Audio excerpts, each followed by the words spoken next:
ఓటర్లకు voter ID కార్డులు అందజేసిన జూబ్లీహిల్స్ నియోజకవర్గం కాంగ్రెస్ పార్టీ నాయకులు నవీన్ యాదవ్ గారు అన్న నేను చెప్తలేనే, ఇది వాళ్ళు రాసుకుంది, వాళ్ళు ఫేస్బుక్ లలో రాసుకుంది. ఇది అయితే రఘునందన్ రావు కొత్త కవిత అని చెప్తుండే అనుకున్నారు. వాళ్ళు రాసుకుంది వాళ్ళకే చెప్తా ఉన్నాం.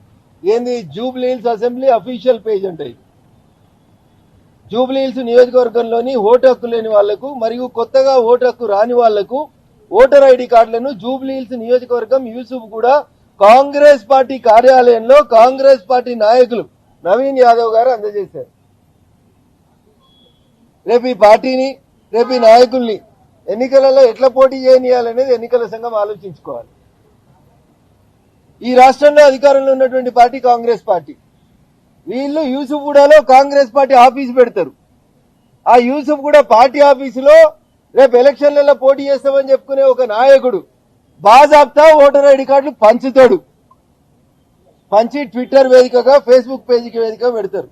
ఇంకా రాస్తారు కింద, సమాజంలో ఓటు హక్కు చాలా విలువైంది, ఒక్క ఓటుతో రాజ్యాలు కూలిపోయినాయి, కాబట్టి యువకులు ఓటు వేసేటప్పుడు మంచోన్ని చూసి ఓటేయాలి. కేవలం 45 నుంచి 50% మందే ఓటు హక్కు వినియోగించుంటారు, బాధాకరం.